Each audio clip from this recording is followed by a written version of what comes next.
right. Good morning, everyone. Thank you for joining us on episode 125 of Blowback, Exposing Imperial Decline. I've got my regular co-host, Ian Kummer, from a suburb in Moscow. And I've got a first-time special guest, Facebook friend, Patrick Corbett. And I have, I just messed up your title, but I know that you have an analysis blog on Substack called Black Mountain, Mike Mihajlovic, and I probably butchered that, Mike. But you've been on our program before, and I know you had a recent article about Syria, and I know you're working on another article that's supposed to be published on your Substack shortly, but I know you only have 20 minutes. And so I wanted to talk to you about a lot of things, but I don't mind starting. I mean, you mentioned right before the show that you're working on another piece, and it's, all about the breaking news about the assassinated general in Moscow, ostensibly by the Kiev, regime. Yeah. And what kind of a response could be coming from Russia regarding that? Could I just toss it to you and let you discuss that a little bit? Yeah. Well, thank you for inviting me again. So Ukraine, especially SBU and GUR, GUR, they cross all borders. There is an unwritten rule: you're not assassinating your opponent, top military commanders in their country. They crossed that border. Then they previously crossed with attacking with the U.S. ATACMS missiles to inside Russian territory, old Russian territory. So Russia responded first, hitting their energy infrastructure. Now, I believe, and it's slowly but steadily going to the direction that Russia is going to hit command center. I believe that in famous CHZ 417 command bunker, which is 93 meters beneath Kiev, may be targeted with Oreshnik missile, because they have capabilities with a kinetic projectile to simply penetrate the depth. And if they don't penetrate, they will create such a tremendous impact. It's a directional focused energy. They will create shock waves, cylindrical shock waves, that they may simply make that structure so weak or destroy any support function, so that bunker will be useless. And also, they have that famous tunnel. They have two entrances from the Ukrainian government buildings.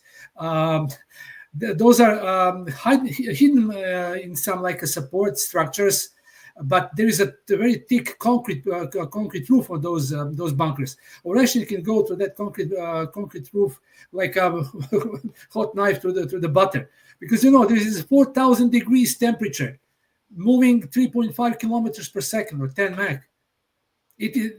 Concrete is going to evaporate in that point, and sheer inertia and momentum plus energy, concentrated energy, it will create such an impact of, let's say, equivalent to 7.5 tons of explosives. So it will simply tear anything on its way down the road to the bunker. The bunker itself, there is two different bunkers actually. There is Block A and Block B. Block A is command post. I believe there is 3 levels. It's housing Integrated Air Defense Command, the Army Command, Zelensky's offices, other politician offices. And Block B is a support. It's a filtration system, diesel generators, then the drainage system, because there is underground water. So that system needs to work all the time. If one of those Oreshnik warheads hit anything, for instance, that Block B, or incapacitated Block B, well, basically for the bunker is over, because they don't have any other ways of support. They have the third entrance to the underground subway, to the subway station. It's Arsenalная station between Kreshchatik in the downtown and Arsenalная. There is an entrance. But also, I discussed that in the article. If Russia hit the Dnipro station, which is right by the Dnipro River on the bank, water can get in, and you have that water that will pour down, plus underground water. So there are options, and Russia is not going to easy Ukraine because of this assassination of general. I'm thinking this. I thought actually this morning that maybe they even try Maria Zakharova assassination, or some of those really top public faces but that will be end for you. That will be now, when I was butchering your introduction, I forgot to explain your expertise. So could you just remind us? I mean, I know it's regarding missiles and things like that. Well, I'm a military technology expert. Weapons are my specialty. Missile systems, ballistic missiles, warhead explosions, technical aspect to that, engineering of that.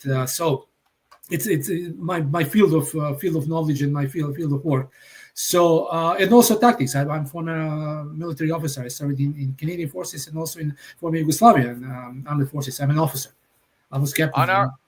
On our last episode, I was talking about the capacity of the Oreshnik missile to penetrate deep and to destroy command centers and things like that. But it's also Carlo brought out or somebody brought out that it's really has a wide area of destruction, right? Like, do you know the specs for that? Like, but nobody in the public knows the spec, because they can use actually one warhead. They can use 3. They can use 6, and those 6, they can also have a small warhead within. So 6 can be 36 small one.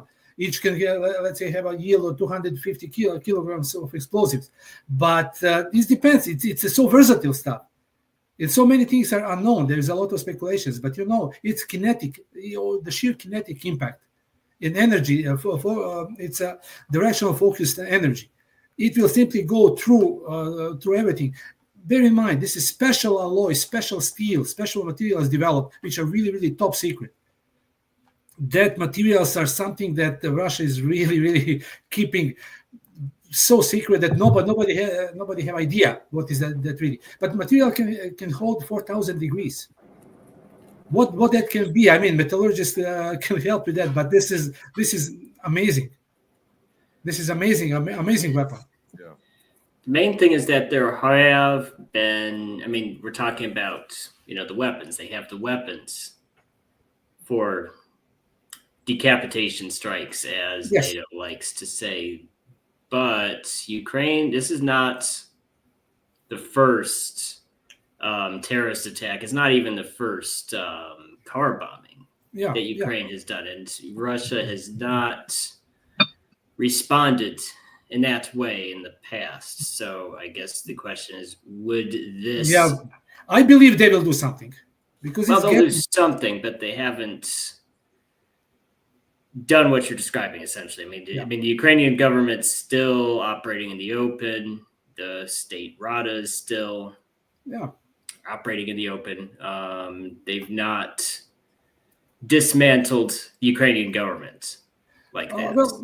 Government is basically Zelensky, and Zelensky, with his behavior, he is actually making favor to Russia because he's dismantling his own country. I would say that maybe Russia, I believe their intelligence is really strong.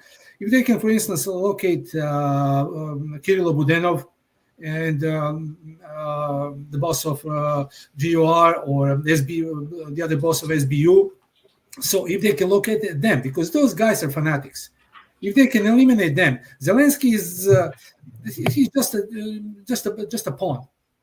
But those and also those two guys, and also NATO High Command Center, which is located in that CH-417, high-ranking NATO officers, generals, colonels, lieutenant colonels, they are there, and all communications, programming stuff for the missiles, ballistic missiles, links, communication, everything is going through one of those centers. This one, CHZ-417, is the deepest one. There was one in Lviv, but that was hit before. So there's a couple of them, but this one is the toughest one. So if Russia can simply wipe out that or damage that stuff and cause casualties among the NATO personnel there, those top one, that will be really the big hit. Russia may not decide to do that. Russia may simply level the energy infrastructure, so level whatever is left, But see what is going on now. They hit Ukrainian energy infrastructure, but now Ukrainians they're begging EU to send them electricity to import to export electricity to Ukraine. Now that creates stress to the EU. So see that logic. Russia is hitting, but not destroying completely. So Ukraine is begging now EU to, from their resources, push the stuff to Ukraine. So creating additional strain to the EU, which is weak already. It is a long game, but we'll see. I would like to see really that bunker eliminated, but maybe they will simply decide to level one of those energy transfer stations, let's say 750 kilovolt transformers. With that, basically, it is the end of energy in Ukraine. So they will go back to using the wood and whatever coal they have. I remember seeing the images of the previous Oreshnik strike, and it was, I mean, yeah, I've never seen anything like that. And so you're describing that as, 4,000 degrees of direct energy. Yeah, moving 10 Mach. And we don't know even if there's explosives within those weapons. It could just be it's a kinetic. It's kinetic one. Yeah, kinetic those were without explosive, but they can put mini nukes or macro nukes in that. In the Dnipropetrovsk, in that Yuzhnoye plant, they hit underground bunkers where the workshops are located. You don't see explosions, but people on the side, they said it was a tremendous shocks in Dnipro, and they heard explosions after that for several hours.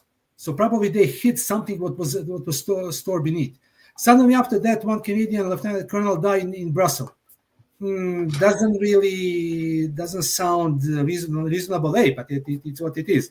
So you after every Russian attack, you hear that somebody broke his neck on hiking or crashed his private airplane or something like that. So your article, so in the description of the video here of the live stream, I published your article on Syria. It was pretty good explaining what happened with, everybody was really surprised how quickly Syria fell, and then it was a deal. It was deal made behind. Assad was basically eliminated on the way that was the best for him. So he went to Russia. Syria fell in disrepair. Syrian army was destroyed, and the winner is Israel. But Israel is going. They're occupying Golan. Golan is finished, so they will occupy territories where the Druzes are located. Turkey is biting something that they can swallow. The problem is Turkish economy is weak. Now they have to support additional half of Syria they now control. The other side, the U.S. is plundering. U.S. government is plundering all natural resources, or at least 80% of natural resources in Syria. So, but regarding to Israel, the only serious opponent with considerable air defense and heavy weapons stocks was Syria. Now that doesn't exist anymore. Taking Golan Heights and taking Mount Hermon, Israelis now they can put a radar on top of that mountain, so that basically radar looking down, and they can cover the whole southern of Lebanon, just controlling the remaining Hezbollah with their launches. And I believe that not so distant future they may even try incursion to get to the basically to cut off Lebanon, those southern part of Lebanon where the Hezbollah is still strong. Time will tell anyway. But the winner in this case is Netanyahu. And when you pull the line from October 7th, let's assume that it was not a staged one. It was a genuine attack by Hezbollah by Hamas who had enough. But Netanyahu actually played that on the way, so that now they leveled Gaza. They took half of they took actually the whole Golan. They destroyed the strongest opponent in Levant. So they're basically the winner. They're in charge. Jordania is useless regarding to any opposition to Israel. Saudis, they will make a deal with whoever they want, just to make some profit for their royalties, to say. So yeah, and basically Israelis are now the winners. But now as they eliminated Syrian air defense, they can simply do in the case if they decide to go against Iran, Syrian airspace is open for them. Yeah, that was going to be my question. I mean, Yeah. do you foresee an imminent real regime change operation, like a military regime change operation against Iran, or do you see that they're just going to take their time? Yeah, it will take a time. They're going to use opposition within Iran. Mossad has a really strong presence there. They will do from that side. They will try to do economic sanctions. But the biggest problem with Israel now is Yemen Houthis, Yemeni Houthis, and those guys they don't give ass for anything. They will continue to fight, and they know how to fight. So I believe that next step will not be Iran, but the U.S. Will help Israel, and NATO will chip in a little bit to try to neutralize that threat on the Red Sea, area. So you'll see an attack on Yemen before they go after Iran. It's military attack on Yemen's infrastructure before Iran. They will try to strangle Iran slowly but steady. It's not something that will happen overnight, but they're working on that. They're working hard on that. What can Russia do to support Yemen or Iran? Depends what was the deal behind for Syria. For Russia, it's important to get rid of Zelensky to finish with Ukraine, and probably there is a deal behind. We don't know details, but there is a deal. So Levant area, Middle East, it will be under the U.S.-Israeli control. Ukraine, they will let them down the drain sooner or later. Europe will just bark, but they're useless anyway. So Iran is something that provide Russia with exit to the warm waters, and they will not let Iran go. But you think the Russian bases in Syria they're going to have to leave those? Yeah, no, they will not leave it. They will keep that because this is Alawite Muslim population there. So probably when Syria is butchered completely, that area will be under the Russian influence. They will not keep like a strong combat forces there like that they have now, but they will keep, I believe, both Memim and Tartus bases in the cooperation with Turkey. They will also probably have a base on the Iranian coast in the Gulf, and they will probably also have something in Libya or Algeria. But behind this is a political deal. So Israel will have a control over Levant area, so Syrian airspace, Middle East. I believe that Hezbollah will slowly but steady go down, but it will not be eradicated completely. They will not be destroyed. Hamas, Gaza, sooner or later will be simply uninhabitable space, unfortunately. So there are deals behind. It's not over yet. It's going to next several years will be interesting to watch what deals can be made between those powers and the zones of influences. Mike, you've given us a lot of food for thought in the short 20 minutes. I know you have some work you have to get to, but I appreciate your analysis, and then we're going to definitely have you back soon. Sure. My pleasure. Thanks again. You're welcome. Okay. Patrick and Ian. So where would we like to begin our discussion? A lot of different threads we can pick up on, and it's hard to pick one area to discuss. Well, you led with the dismantling of Levant. That's the title of the show. So do you want to start with that? Yeah. So what are your thoughts? And I did link to your blog spot as well, Ian, in the description, so people can go there. You've written a few things. You had a prescient on the 9th of December. You wrote about how it didn't look good for Syria, and that turned out to be absolutely correct. Yes, and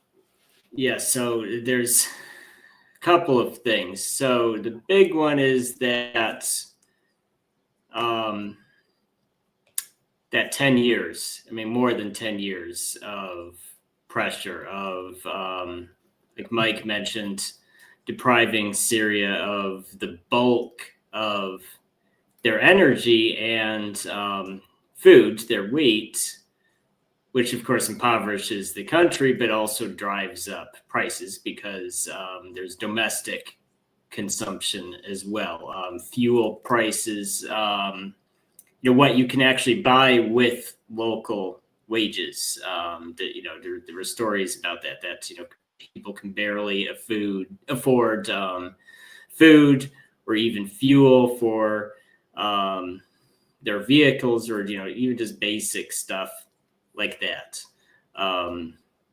So Syria did get pushed to actually being a failed state, and it didn't need much military pressure to collapse. It was already hollowed out. The Syrian Arab army just disintegrated, which means that the collapse really happened even before the HTS attacked Aleppo and did that big offensive. It was just. And I think that's where. Sorry, I was going to say. Go ahead, Patrick.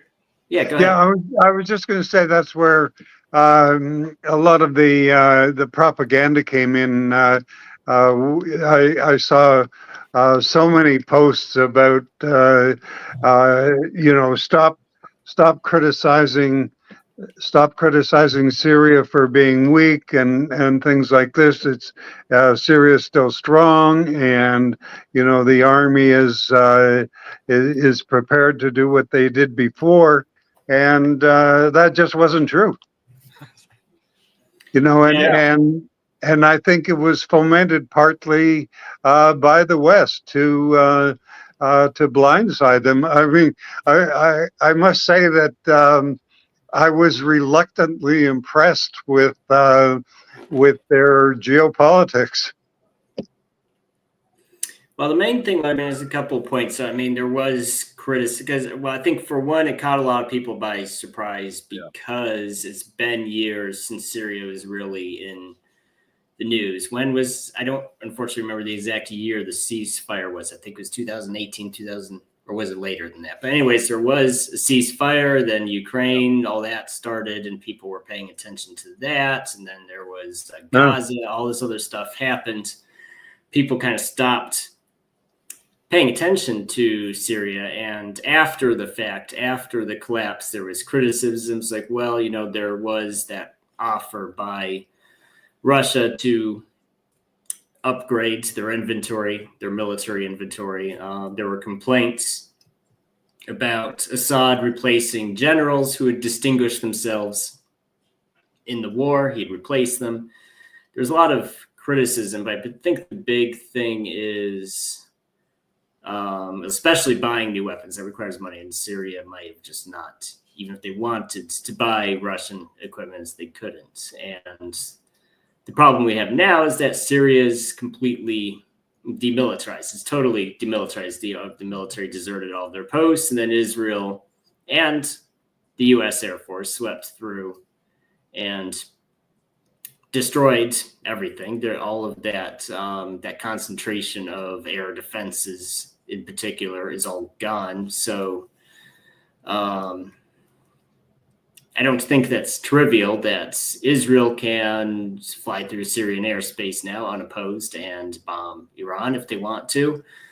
And I find the pro-regime change crowd particularly hypocritical in this regard, because as of right now, anyone who wants a piece of Syria can have it. It's a fire sale. If you want a piece of Syria, now is your time to get. They have no military. They have no defenses. If Turkey or Israel or whoever wants a piece, they can have it. And there's nothing stopping them from doing that. Yeah. Yeah, very surprising how they collapsed so quickly, and obviously it was related to the sanctions. And there was reports that the generals are getting paid like $50 a month, and no general's gonna be okay with that. And then that opens them up to bribery, and who knows, there could have been Mossad infiltration or Turkish infiltration, and they could have had agreements from these generals to stand down regardless of what kind of orders were given. I will never know in all likelihood.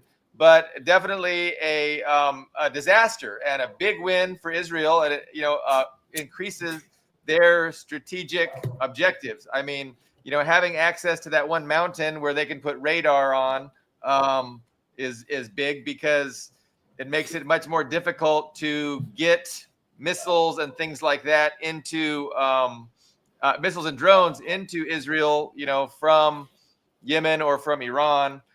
So, yeah, it's definitely not good.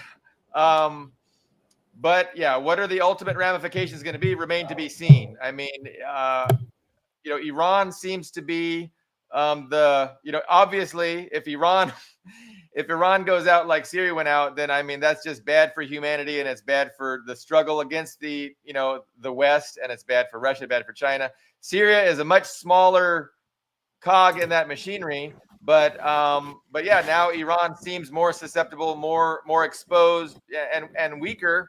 Well,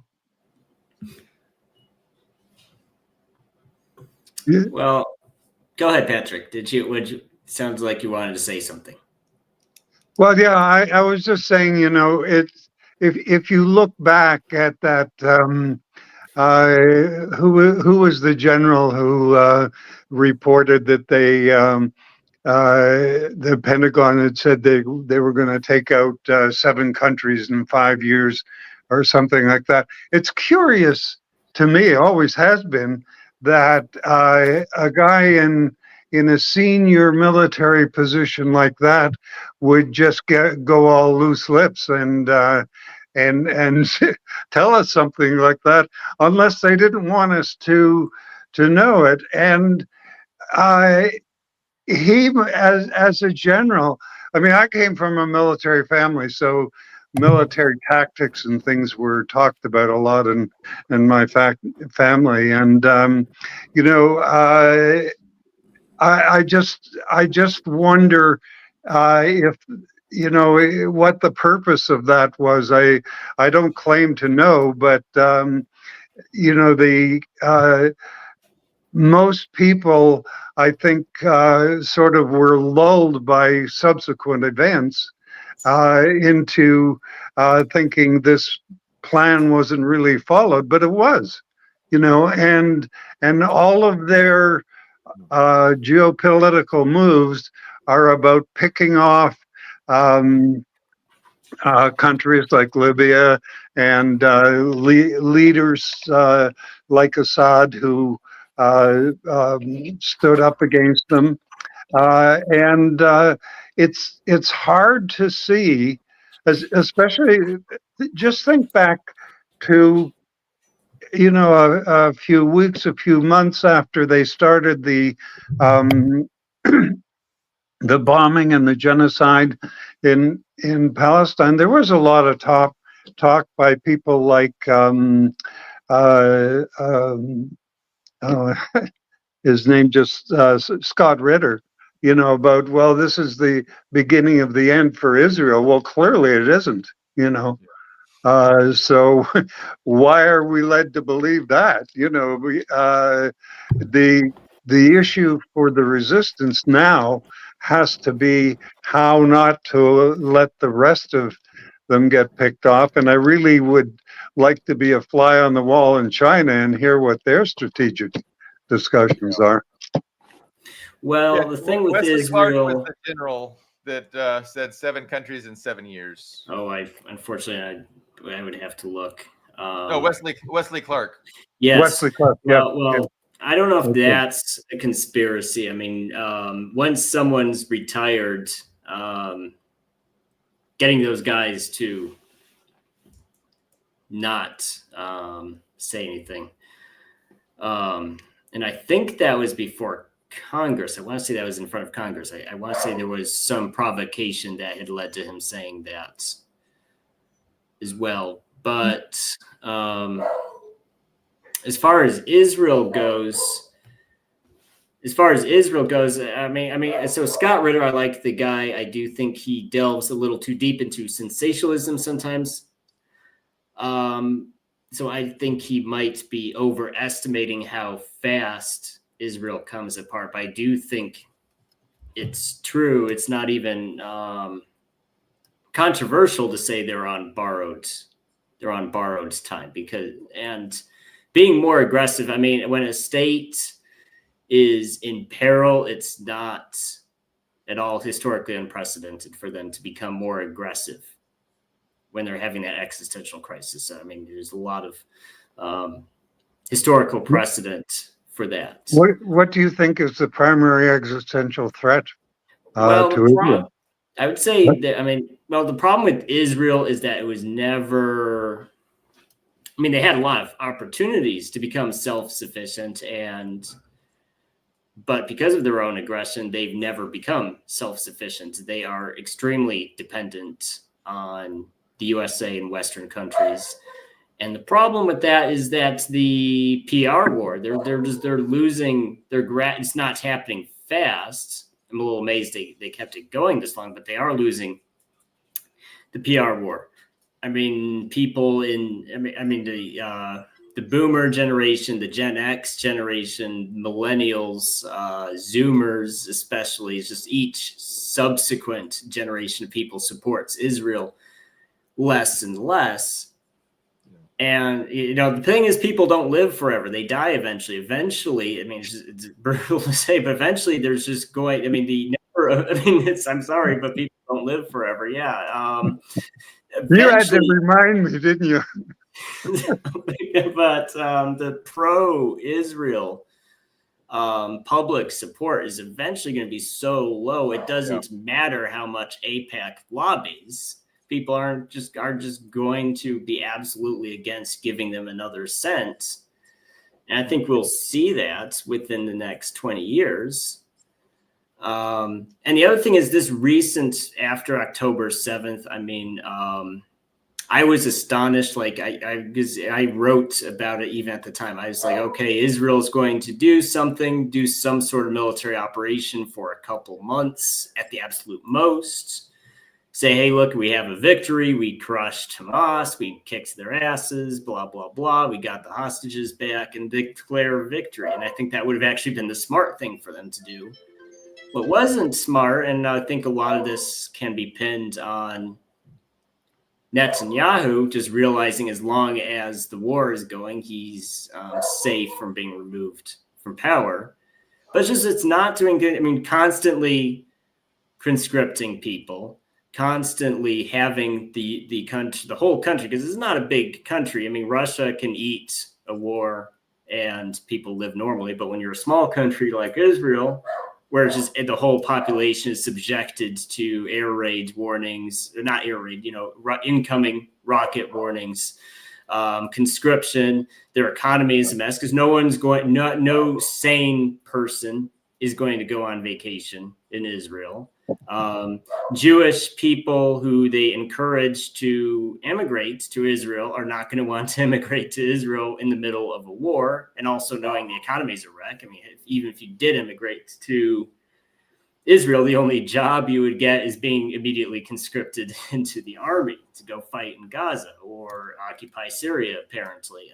It's just, and who, even after it's over, it's like, okay, the war in Gaza is over. Who is going to be in a hurry to go to more concerts and vacations in Israel when it could just flare up again? So economically, this is not going to leave them in a good position. I just don't think. I think the problem is the extreme. They're so extreme. Like, it really does seem.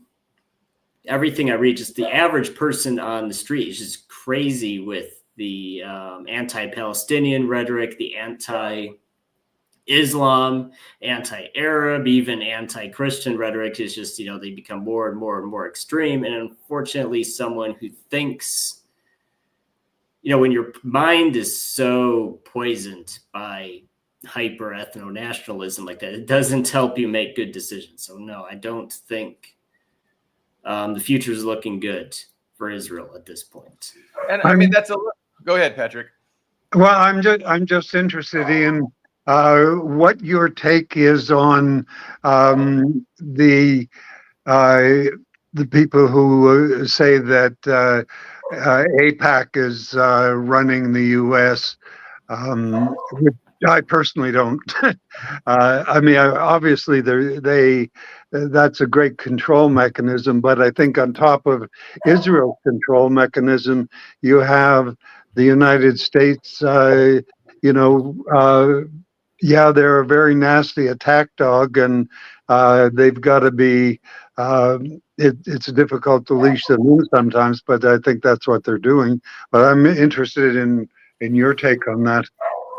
Well, so it's a good question, and I think what often happens is when people hear about Israel controlling, because yes, there is that anti-Semitic conspiracy theory of Israel and Israelis. I don't want to say the keywords; I'll get this YouTube video deleted, even when I'm disagreeing with it. But there is that conspiracy theory of them controlling, the whole world. And I think even when people hear stuff about Israel, the tail wagging the dog, they tend to think of that. I think there is truth to the tail wagging the dog, though not to that extreme. That is a conspiracy of Israel controlling the whole world like a puppet. I think and so with the United States, the problem with the United States is we have a lot of these enclaves of voters and lobbyists from other countries that come here and punch out, because that's actually another problem. We have a very resilient political system, but it does allow groups of single issue voters to punch outside, to punch above their weight. So if you're a Cuban exile who fled after you lost all of your slaves in Cuba and you're mad about it, if you're living in Florida, and there's actually several states where Cubans have a large population. Both parties are afraid of them because I think no politician in either party is going to really sit there and say, why do we have Cuban sanctions? That doesn't make any sense because they're afraid of the Cuban lobby. Same thing with that wave of immigration from Eastern Europe after World War II. You have all these people from Poland and Ukraine, the Baltic states, and more of them came after the Soviet periods too. And they tend to be single issue voters, and they punch above their weight because anytime some issue in Eastern Europe, like Russia or with Yugoslavia, Clinton bombed Yugoslavia in large part because, particularly in the Midwest, you have very large numbers of people from Eastern Europe who are very anti-Russian, anti-Serb, and just say, bomb the hell out of it. And so he bombed the hell out of them. So when you have Israel, I think Israel, that lobby is very well organized, even in comparison to the other lobbies. And so they can really manipulate the system in their favor. And the problem with saying, I don't support Israel, it's more trouble than it's worth. It's like fighting the lobby is harder than to just go along with it. I think that's a big problem for any politician. Even Biden, I think there is something to be said that Democrats actually preferred, literally, they preferred losing an election over not supporting Israel. I think it's actually amazing when you think about it, because I'd say at least, it's hard to say, but at least part of that low voter turnout was people just disgusted that Biden was continuing to funnel money and bombs to Israel. And that hurt him more because Trump, of course, I would say is equal or even more of a Zionist than Biden. Yeah. But let's face it, Trump can say, I love Israel, send troops to Israel and not politically suffer for it. But Biden, who has leftist voters, Muslim voters, non-white voters in general, that hurt him more. But he was fine with losing. Kamala Harris was fine with losing, rather than saying, you know what, we're going to cut off. I mean, Kamala Harris had the power to do that as the vice president. She could say, you know what, I'm the vice president. I'm pushing for an end to the war now, even before the election. She could have done that. And she probably would have commanded a lot of respect for, okay, you know, I don't like Kamala. I don't think she's very smart, or, all this criticism of Kamala, but, if she did step up to the plate for Gaza, that would have helped her, but she didn't. So, and I also want to go ahead. Yeah. Well, she kind of, everybody was surprised that she didn't pick the Jewish governor from Pennsylvania as her, what's his name? Newsom, vice president. And so in that way, she kind of did pander to the pro-Palestinian people a little bit by not picking him and going with. I don't know why they picked Waltz. It's like each person they pick for a leadership position is more absurd and unqualified than. I mean, he's like a Bernie Sanders who's palatable to the oligarchs. He kind of has that pro-worker, aura about him, but he's not legitimately pro-worker like Sanders is. And so that's why they thought they would pander to these, the working class, the white working class. And, there was no chance of them winning.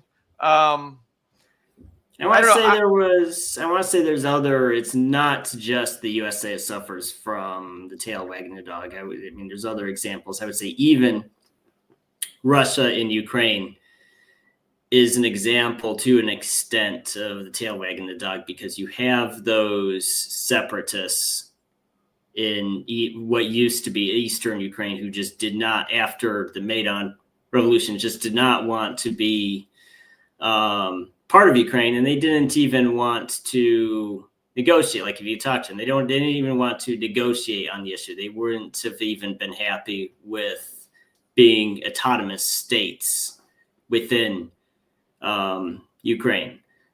They just wanted to be part of Russia. That was the solution they wanted. Meanwhile, you had the Russian government itself, who was not excited to have that problem. Russia always just wanted good relations with Ukraine.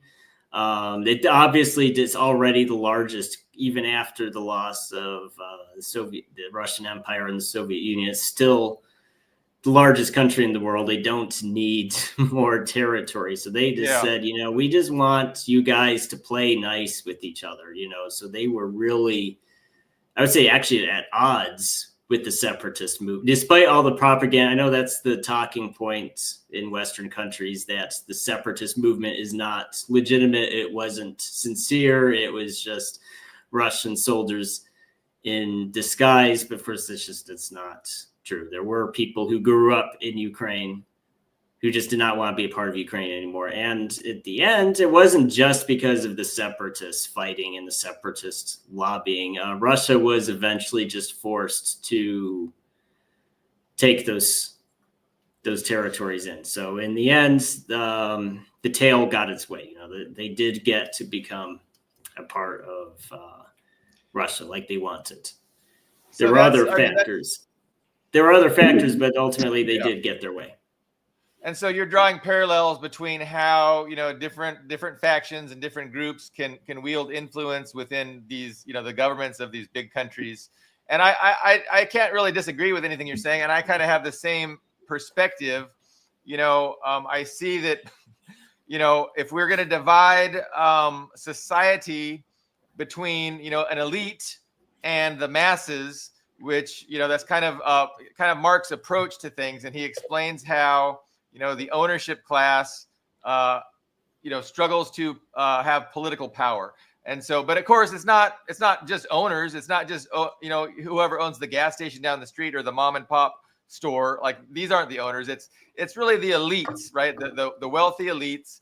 But there are different lobbyists. So there's a lot of billionaire Zionists that are one issue people, and so their issue is Israel. And then there's other billionaires and powerful factions within the ruling establishment, such as the military-industrial complex, arms manufacturers. So, and it's kind of a tug of war between all these groups of elites to come up with a policy.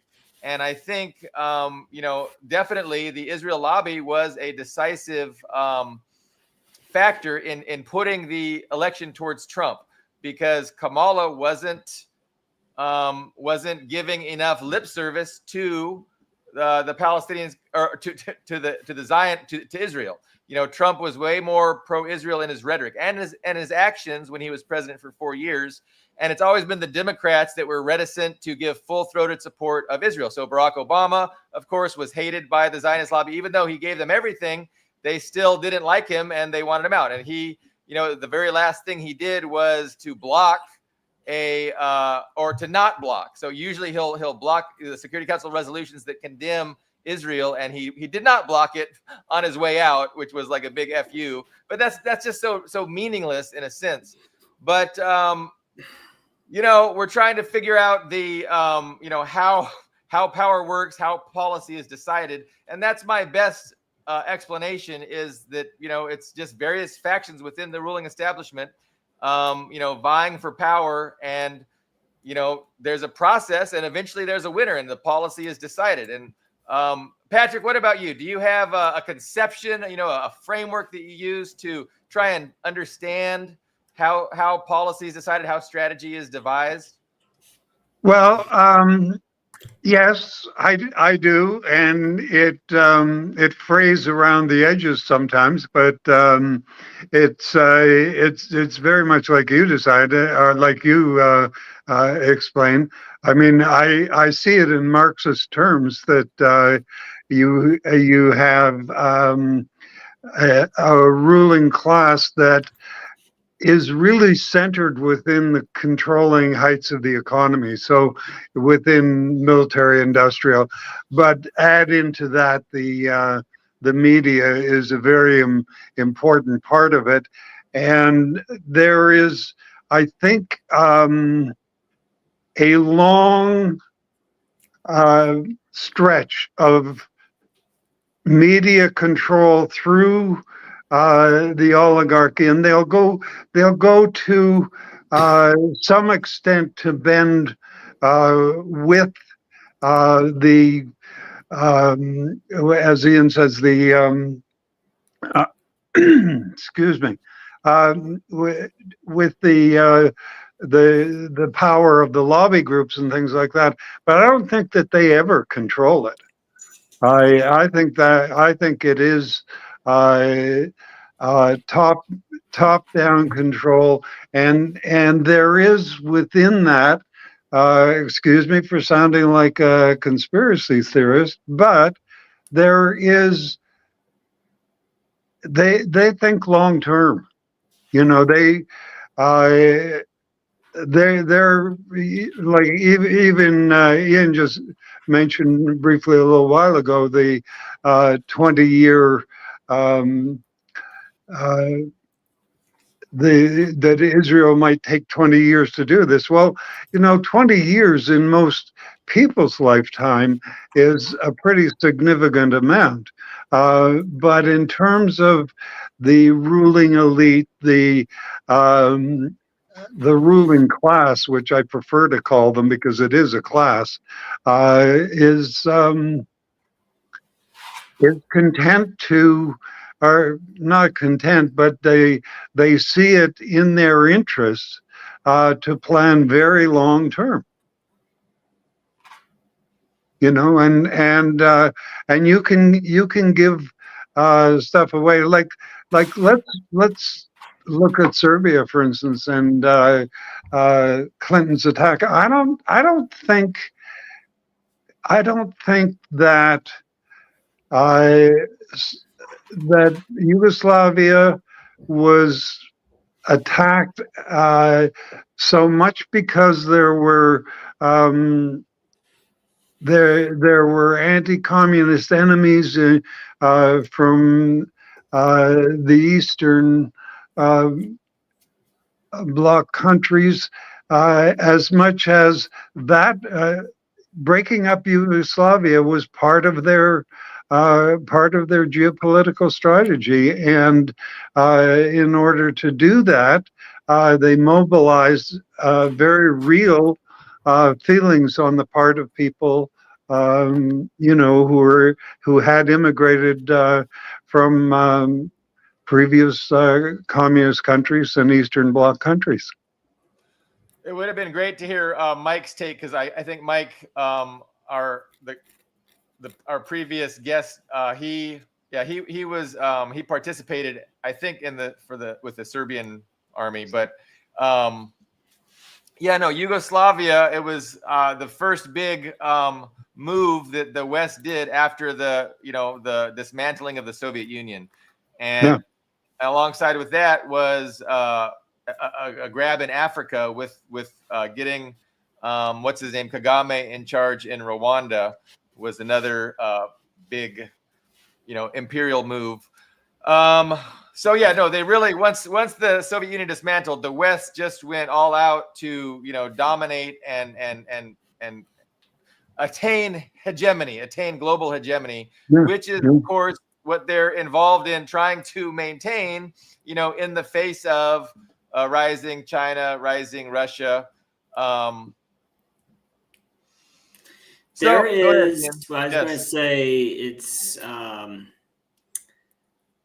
money is not the only thing that motivates people, and I think that's part of the mistake the USA made. Wilson made that mistake when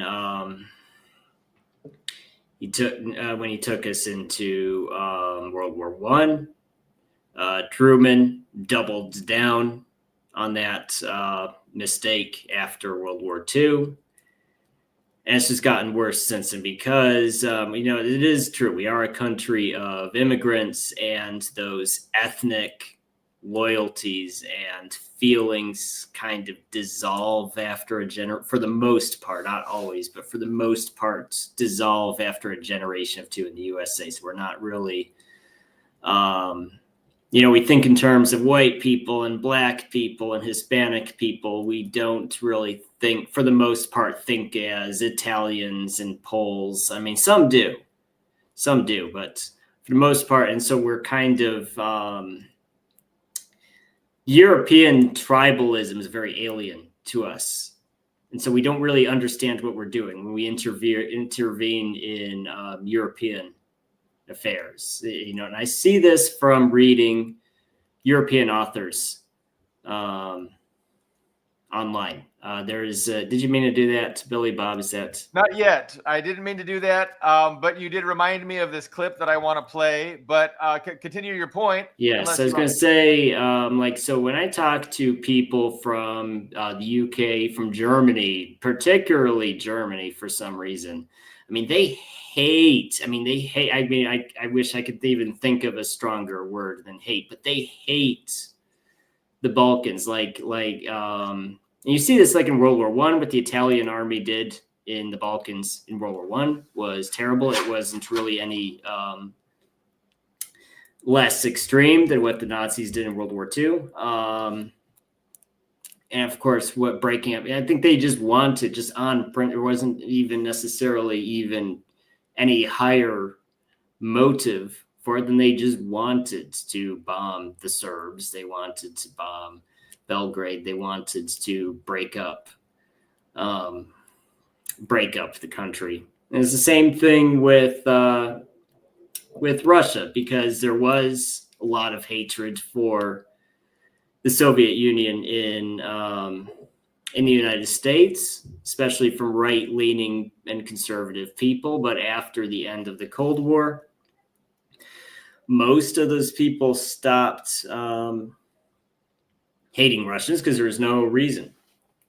It's like, why? Russia, I think any reasonable person knows that at this point. Russia is not a communist country. So it's like, well, why hate Russia? Why consider them an enemy? I remember even, this was several years ago. This was in 2021. This was like in the fall of 2021, where Tucker Carlson was interviewing some guy from the Biden administration. I don't remember if it was Sullivan or someone else, but he was interviewing this guy, and he was like, the guy's going on about how we have to support Ukraine against Russia. And Tucker asked, well, why does Russia need an enemy? Why can't we just be allies? That was literally what he had. And the guy's head looked like he was going to explode. I think what Tucker's was voicing the opinion of most conservative Americans is like, why be at war with Russia? But Europeans is different. It's not even about communism or geopolitics. They hate Russians as an ethnic group. There's not even,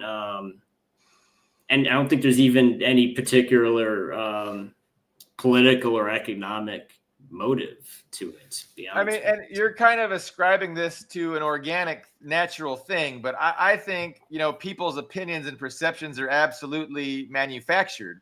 And so, like you said, in the U.S., we opposed Russia, and then when the Soviet Union dismantled, suddenly we didn't. But I don't think that's because the American people are thoughtful. I think it's because the indoctrination changed, right? We were pushing indoctrination against the communists, and then we changed it to the Islamists, and we stopped indoctrinating people against the communists. And now we're trying to push it back. And that's true. I mean, that is true. I mean, and that's, people, and it is a little, it's more than a little distressing. It's really distressing how quickly you can propagandize people in Western countries. You don't, like in China, I think every nation of people has a short list of people they could potentially go to war with. Like China might have a war with Taiwan. That's itself. Russia, right? There's. I mean, my point is that they know, like, if a war in that within that list of people, they're like, okay, we're having a war with these guys. It's not a surprise. Everybody in that country kind of understood. Okay, we were having problems with them. We understand that, but I think what makes people in NATO countries exceptional is that it just takes a couple months of propaganda to make them hate somebody like a blood enemy, even if they've never even heard of that country, even if they cannot find that country on a map. Like, no one cared about, like, before 9/11, no one cared about Arabs, or no one cared about Afghanistan. I mean, Afghanistan, we support the gallant freedom fighters of Afghanistan, but then they said, oh, well, these people are our enemy. We have to kill them all. And it's concerning. That's so easy to flip people. That is a great point. And it is. I mean, it's a tremendous problem. I mean, they can, these propaganda offensives are so, brilliant and effective. They're very effective. And even when they're not completely effective, because like only the 40 or 50% of stupid people really buy into them, that's all they need. Because how do we know? I mean, and then the media will just pretend that it's 95%, even when it's only 40. But people don't know any better, and that's how they push these things down our throats. But I would like to play this this clip. It was a fascinating clip.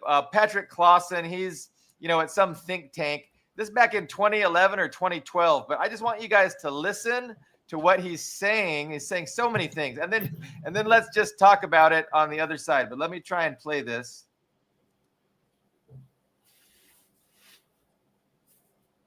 Didn't work. Did you press the present button? Oh, did I not? No, you did not. Okay, let me try again. It's amateur hour. Bear with me. Should be able to hit the present button, and then that Yeah. window should come up. Well, I on the just did it screen. when I didn't mean to, and now that I'm meaning to, I'm not. So let's see. Share screen. Okay. This time it's for reals. Here we go. Listen to this. I frankly think that crisis initiation is really tough. And it's very hard for me to see how the United States president can get us to war with Iran. Which leads me to conclude that if, in fact, compromise is not coming, that the traditional way of America gets to war is what would be best for U.S. interests. Some people might think that Mr. Roosevelt wanted to get us into World War II, as David mentioned. You may recall we had to wait for Pearl Harbor.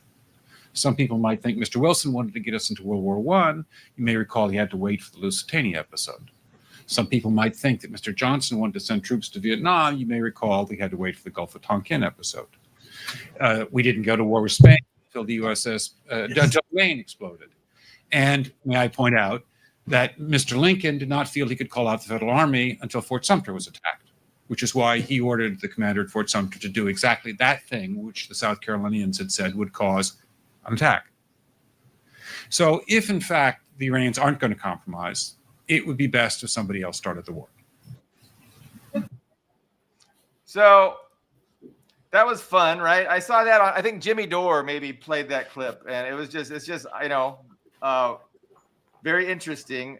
So the thing is, go ahead. Go ahead. If you had a thought, it sounds like you were. I was just going to talk about, all of these, he goes through the history and the implication is that, these weren't these wars didn't get started by what we're told, in school about, the assassination of the Archduke just caused World War I. Okay. But there's other factors at play, and he talks about crisis initiation, right? What can we do so that we can have a justification for this war? And so, yeah, I fully believe that the Maine was not blown up by Spain, right? I think that was a false flag. The Gulf of Tonkin was obviously not, just an attack on by Vietnam against the United States. That was also a false flag. So obviously the Japanese did attack Pearl Harbor, but we probably knew it was coming, and we probably gave them no choice. We probably forced them into it, and we're expecting it, and we're happy it happened. So, and then, this idea that we're just going to, Iran is something we want to take out, and our struggle is to figure out, how to initiate that crisis to allow us to do it. Of course, that was back in 2011. And since then, I don't think people really wanted, the establishment, the ruling establishment. Israel obviously wanted us to attack Iran, back in the 90s, and we haven't. And I think that's because Iran has a deterrent that they can, crash the global economy, at least the energy market, by taking a lot of the global energy offline, and that would cause a global economic crisis. And that has been a deterrent for them. But now that the United States is interested in weakening China and cutting China off of, Middle Eastern energy, like, it's not such a deterrent. Like, their ability to block the Strait of Hormuz and stop, Mid-Eastern energy exports to China, that's kind of an enticement as opposed to a barrier. So, I don't think we want war, a direct war with Iran. And the reason I say that is that we kind of shot our shot already with the global war on terror. What happens after 9/11, I don't think can be replicated. And I think everybody understands it can't be replicated. If there's a Gulf of Tonkin incident, or let's say Russia strikes an American base in Poland, or Iran hits an American base in Syria, or something like that. Who's really at this point and I don't mean people who talk about it on the internet. I mean, who in the American population is actually going to say, I want to go fight in Iran? I mean, because that's the thing. And people, and there's this idea that, you can send a few thousand troops somewhere and they'll win in a week with no casualties. But even the 2003 invasion of Iraq, I don't think we could even do that anymore. I don't think there's the political means to tell 250,000 National Guard and Army Reserve personnel, oh, hey, guess what? You're going to Iran next month. And of course, Iran is not Saddam's Iraq. There would be serious casualties if we attempted a war with them. I just don't think people buy those false flag attacks like they used to. And I don't think people are going to rush to the recruiting office to do that either. And I don't think, we did have this, I remember even on this show, we had this debate about, is the military woke? And is that the reason recruiting declined? At the time I said, no, that might factor into it. But the big thing is that people who are military age don't want to enlist and possibly die in Ukraine or in Iran. They understand there's a high enough probability of going to war. They just don't want to do it. They don't want to fight in a war. And so that's why recruiting is down. I kind of see a war against Iran as using the Navy, the Air Force, the proxies, and Israel, and maybe some other, the proxies being, of course, the terrorists that are now in Syria. And maybe the Turks, and then some Arabian states, that's who I see. I don't see. Yeah, I think it's totally not politically viable for the U.S. to put American boots on the ground to occupy Iran. I don't think anybody suggests that. But a real big regime change effort would involve massive carpet bombing, which would lead to U.S. casualties for sure. I mean, American pilots would be shot down, and maybe Navy ships would be sunk. But well, it's very telling that there's not a single U.S. carrier within missile range of Iran. And I think Scott Ritter, maybe not Scott, maybe it was Scott and some other people made the point that those are an antiquated, military weapon. That now they're just kind of with hypersonics, with pinpoint, precision missiles. Aircraft carriers are no longer a tool that can be used like they used to be able to be used. Now they're just kind of big floating coffins. And so he was saying, you'll know as long as there's a carrier in the area, that war is not imminent. But if the carriers are removed, then that war could be a likelihood. And I think that's true. Yeah, that's a good point. But hey, Patrick, what did you think about that clip? Like, what struck you? What stuck out to you? I think we all have a kind of limited view of what propaganda and things like false flag attacks are. I think those are important tools in the Imperial toolkit, but they're not by any means all of them. They're used in ways that work on an emotional level for people to get them to the place they want them to be in order to accept that. I agree with the points about the unlikelihood of I think perhaps Iraq was the last example of substantial American boots on the ground. I think their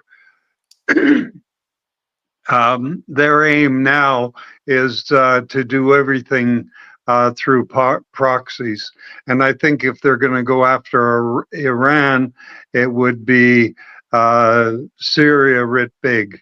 That they do have a penchant for using the same playbook.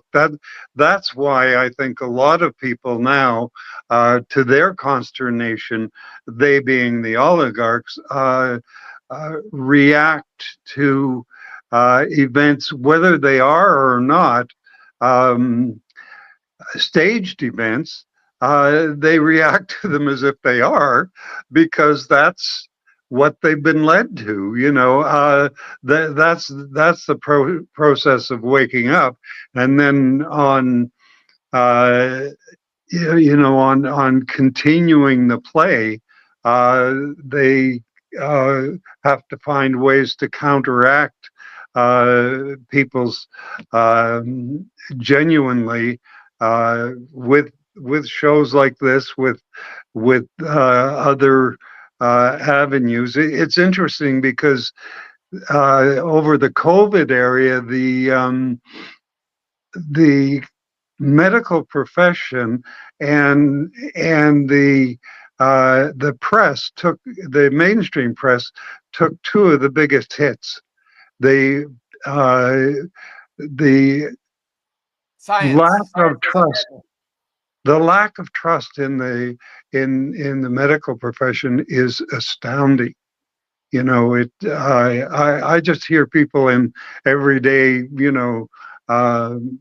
coffee shop conversation talking about, well, that would mean I'd have to go to the hospital, and I can't do that. When have you ever heard people talking like that before? So in a way, that encourages me. But seeing as I've got the mic, I would like to raise something. When we talk about Russia, I think we have, and you see a line over the last, what I'll call it 20 years, but it's more than that. It actually goes at least back to the Second World War. What is it that that the big capitalists want from Russia? It's the same thing that Hitler wanted, which is just look at the circumstances of Russia. It's got is it the largest or the second largest landmass in the world? It's got a moderate population, and it's got far more than its share of resources. So what do they want? They want a land that is only moderately populated, but it's what capitalists want in late stage capitalism. They want like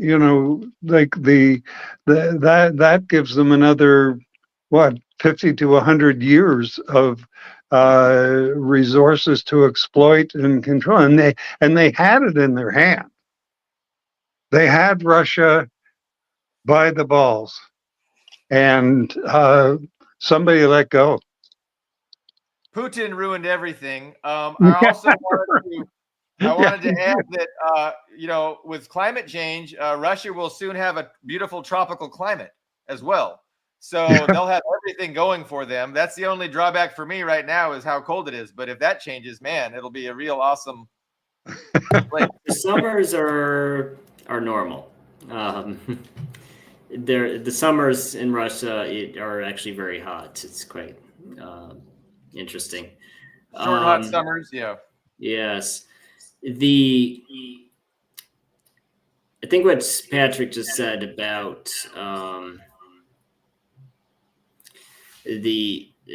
the want of Russia's resources. I would also add that it's the only remaining large state in Europe, because the European empires, you had some neo-colonial, you definitely had a period of neo-colonialism after the official end of European colonialism, but all of those countries are small now. You had the British Empire, which at one point was the strongest empire in the world.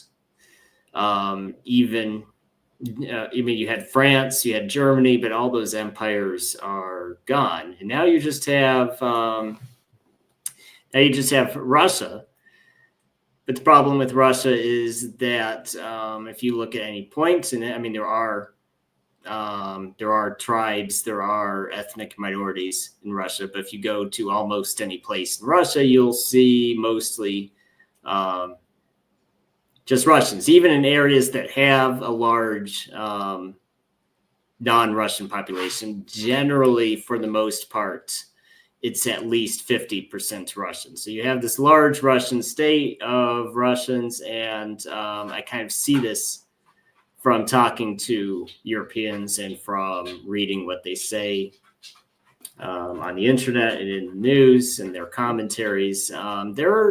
They're pretty bitter about it. Really imagine being a British person or a French person. You see, in the last century, we had this great empire. Now we don't. And we're also kind of under the USA's boot. And meanwhile, you have Russia, which is still the largest country in the world. And there's no sign of that changing.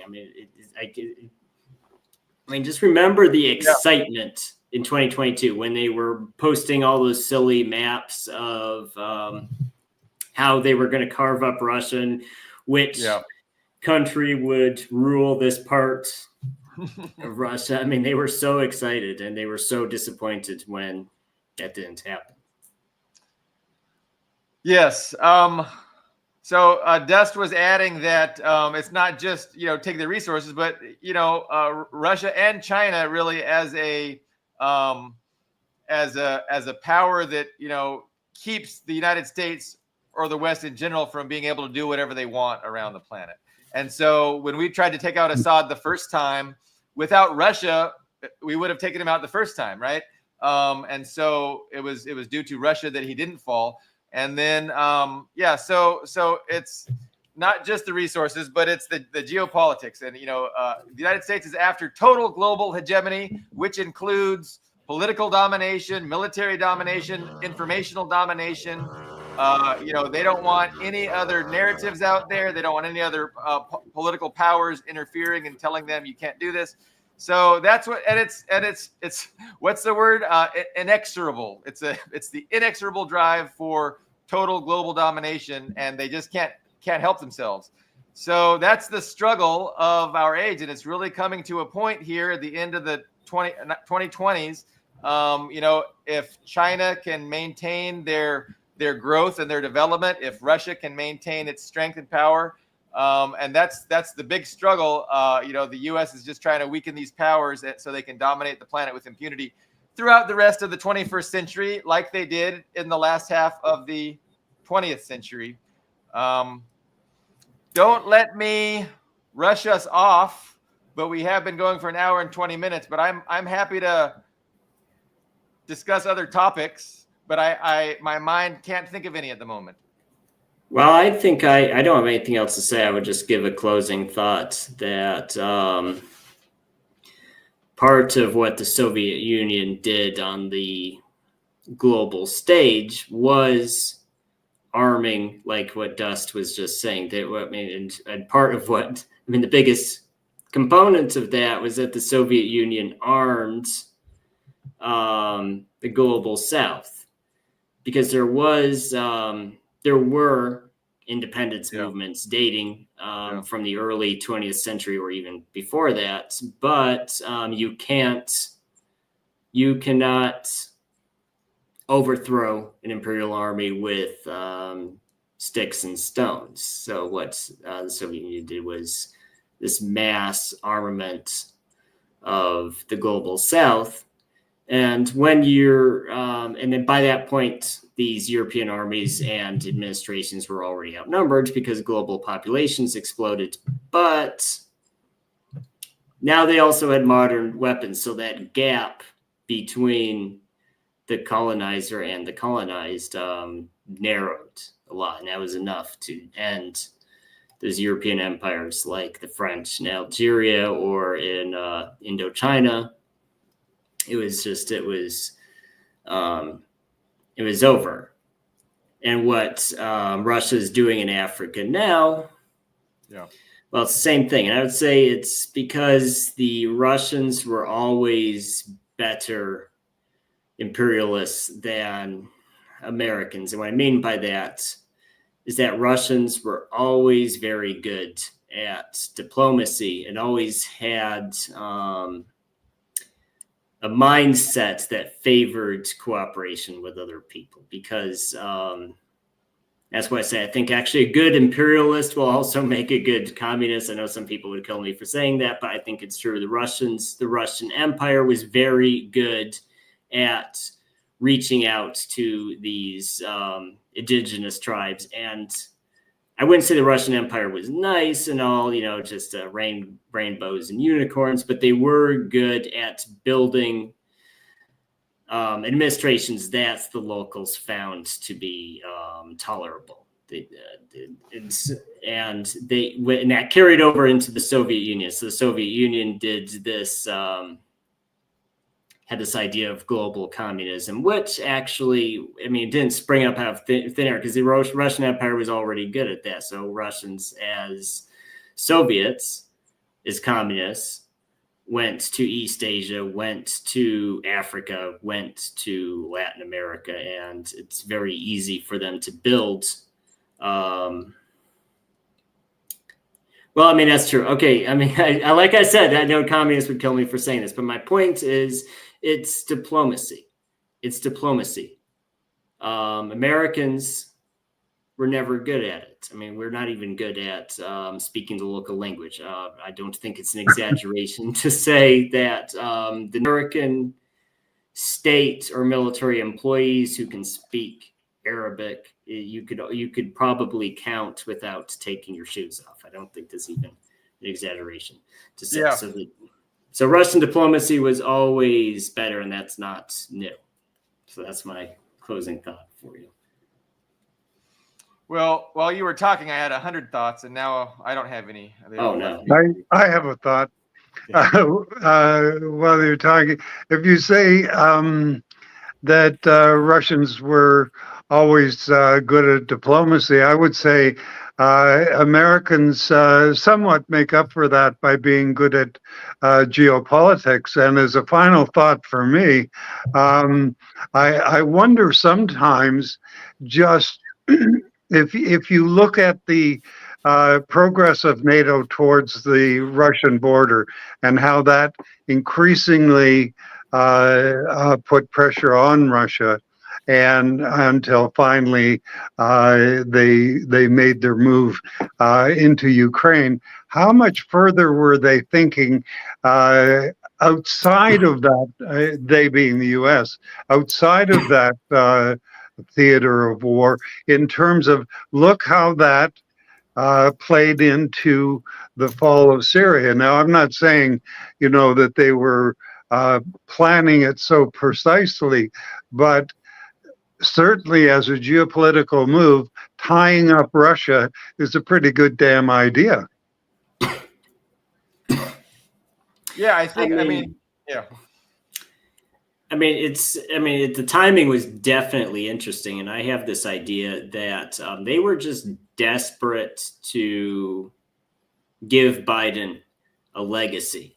Because because every president is entitled to a presidential library, like Clinton has his, Reagan has his, Bush, even Bush has his. What would you even put in the Biden library? What one good thing has Biden done in his entire? I don't think it's even an exaggeration to say Biden is one of the worst presidents we've ever had in our history. I would say the only person who came who is about as bad as Biden was Johnson. And I don't mean the 20th century Johnson. I mean 19th century Johnson before Lincoln, because Johnson's inadequacies caused that divide between North and South. So I'd say Biden is that bad. It was every day of the Biden presidency was an embarrassment on the national stage. I mean, having this guy who doesn't know where he is half the time, wandering. Did you see that, Patrick? Did you see that video of Biden wandering into the jungle? He was... in Brazil. Yeah. Yes, in Brazil. He gave a speech and then he turned around, wandered off into the jungle. And there were these jokes. Did he just get lost in the jungle? Are we ever going to see him again? I mean, it was an embarrassment. I missed that. But so I think Syria saying, they can say, well, Biden as a strong, resolute president took down the Assad regime and ended his reign of terror, of chemical weapons and all sorts of crap. He has something, because before that he had nothing. So maybe it's just they want to have one thing they can say Biden accomplished. Provoking World War III before Trump came in will be his big. It'll be his big thing on his presidential library. So you talked about the Cold War was really the hot war in the third world, right? So the Cold War had hot wars all over Africa, Central and South America, and it was proxy wars. It was, popular socialist governments against the Western-backed radical, either narco-terrorists or head choppers or Nazis, depending on the geographic location.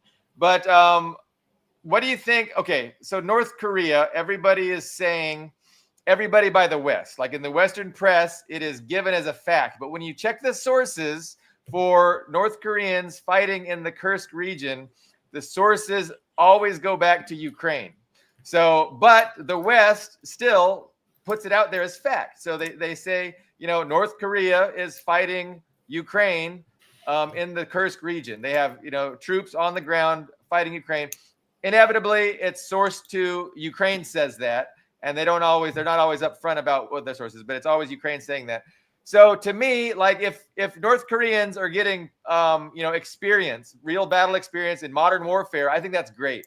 But because every source is Ukraine, I'm still dubious. Are you still dubious, Ian? Or I know before you were like, absolutely not. There's no North Koreans. Well, I think it's not even, Ukraine, of course, has every motive to say, hey, look at all these foreign troops helping Russia violate our sovereign. What are they? I forget what territorial sovereignty or whatever they call it. I think it's even further than that. It's South Korea, because South Korea was the first to start the hysteria about North Korean troops. Yeah. And I think that actually that theory that is just South Korea talking out of their ass is validated by what's his name, Yoon, trying to do a coup. It's just South Korea has very troubled colonial history because they were a brutal military junta. Like I remember when I was actually at boot camp. I was at Marine Corps boot camp, and they had a Korean War veteran, and this was in 2007. So he was, even at the time, he was probably like in his 80s. But he came in, he talked about his experience in Korea, and he mentioned that even American servicemen were shocked by how brutal the South Koreans were. Like they saw, like if you did some minor disciplinary infraction, they would torture you. Like they would put you in those, I forget what they're called, those boxes where you're forced to squat in the box and there's the spikes on the floor. They would do things like they would force you to, like during a parade inspection, if the officer was upset with you, he would make you hold your rifle in front of you. And when he was done with the inspection, he came back around to you. And if you had gotten tired and lowered your rifle, you would be shot. You would just be shot on the spot. Like, so Americans, even like Americans were just shocked by how brutal the South Korean regime was. There was, of course, the Communist Party in North Korea, and when they would capture villages, of course, the Communist Party would establish infrastructure there. And because party members would get privileges, like maybe higher rations or something, like a lot of people would just join the communist. They weren't necessarily even sympathetic to communism. They just wanted the extra food because they were starving. But then when South Korea retook the village, anybody who joined the Communist Party or had sympathized with them or had done anything that could be perceived as sympathy, they would execute them. It was brutal. And now, South Korea isn't brutal anymore, but they're still colonized by Western troops. And their government's they went from being a junta to a joke. They're kind of a joke now. Yoon isn't the first president who's kind of a joke. So I can see them being under a lot of political pressure to just try to be relevant. So saying North Korea, our arch nemesis, is helping Russia invade Ukraine might be politically beneficial to draw attention to themselves. Yeah, I mean, and who knows what plans were actually existed behind that failed coup that lasted a few hours. There's a lot of speculation about what that was all about, and you may never know, obviously. But yeah, I mean, to think that it's not having to do with what's going on in Ukraine would be stupid. Brian, as always, is promoting the excellent success of our Lord and Savior Joseph Stalin. Thank you for that, Brian. I'm fasting. I'm eating one meal a day, and I can tell that my brain isn't working because I haven't eaten since yesterday about this time. So I want to thank Patrick. Patrick, I really appreciate your input. I'm going to invite you back often. I hope you enjoy yourself. And Ian, as always, I appreciate your co-hosting with me. I was hoping Carlo would jump in, and I hope Ben gets not so busy with work and he can join us sometime soon. But we're going to shoot for Friday. We're going to shoot for another episode this Friday. We've been really delinquent over the holidays, but I do enjoy these streams. So thanks again, and we will see everybody hopefully on Friday. See you then. Okay.